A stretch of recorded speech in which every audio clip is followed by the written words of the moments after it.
បាទគ្រប់ជំរាបសួរពុកម៉ែបងប្អូនទាំងអស់គ្នាក៏តាមរយៈវីដេអូមួយនេះខ្ញុំចង់បង្ហាញជូនពុកម៉ែបងប្អូនទាំងអស់គ្នាអំពីទីកន្លែងកម្សាន្តមួយកន្លែងក៏ដូចជាហាងកាហ្វេមួយកន្លែងដែលស្ថិតនៅទីរួមស្រុកស្អាត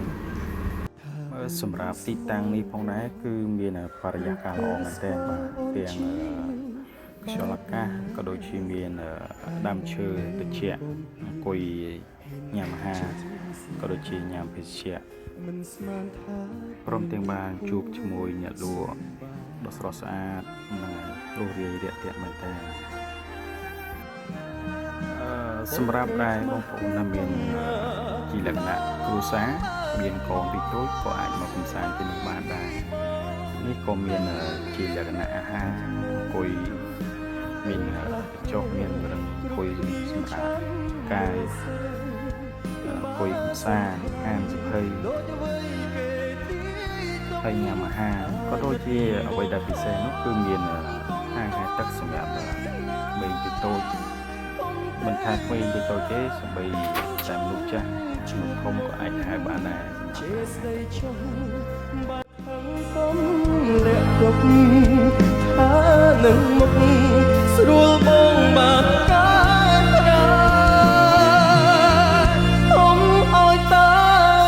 អូនបាទសម្រាប់វីដេអូនេះដែរខ្ញុំបានថតមិនបានជាគ្រប់ជ្រុងជ្រោយទេគ្រាន់តែបានទៅចូលរួមកម្សាន្តក៏ដូចជាចូលរួម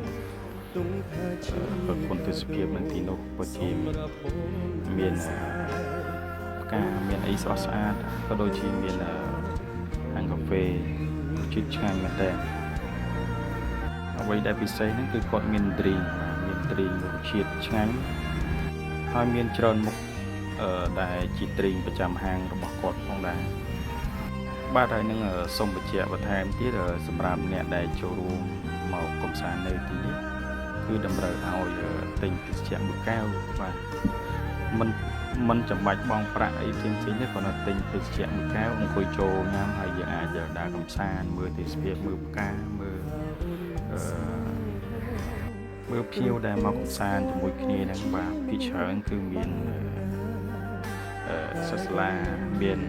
នារីបាទគាត់ដើរកម្សាន្តមកគូអញ្ចឹងបាទហើយស្រស់ស្អាតតែអ្នកស្រុកស្អាត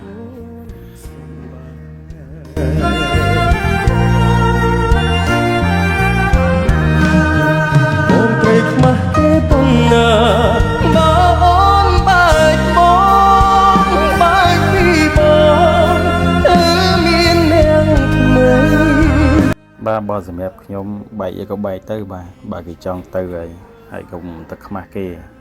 សំខាន់យើងស្គាល់ពីខ្លួនឯងអត់បែកពីគេអាចនឹងរស់បានអត់បាទនិយាយលេងទេបាទសូមអធិស្ឋានហើយខ្ញុំមកនេះគឺថ្ងៃនេះគឺមកតែឯងហើយចៃដន្យក៏បានជួបនឹងនេះបាទកុលាបដ៏ស្រស់ស្អាតអ្នកស្រុកស្អាងយើងហ្នឹងបាទកូនអ្នកស្រុកស្អាងបាទស្អាតមែនតើបាទគាត់មកកំសាន្តទីនេះដែរហើយគាត់មានគ្នាគាត់ច្រើនដែរបាទគាត់ខ្លះដើរទៅនេះទៅនោះដើរមើលផ្កាដើរថតរូប selfie យ៉ាងទៅអ្នកខ្លះក៏អង្គុយញ៉ាំភេសជ្ជៈយ៉ាងទៅហើយខ្ញុំនេះលួចមើលគេតែឯងទៅហើយនៅក្នុងโซนនេះគឺមានសម្រាប់ក្មេងអង្គុយលេងមានកញ្ចុះមានវាដូចជា Sky Bar ក៏ដូចជានេះក្មេងអង្គុយលេងអញ្ចឹងទៅហើយនៅបែកខាងស្រាំក្នុងនោះទៀតតែខ្ញុំមិនបានទៅដល់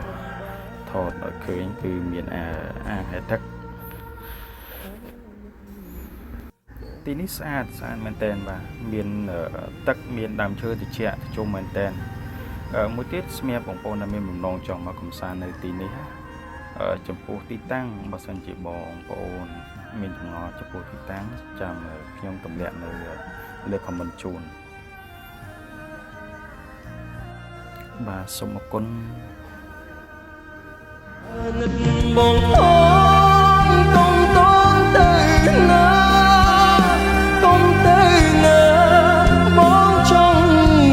មុខជាស្ដីចុងបើខឹងកុំលាក់ទុកថានឹងមុខ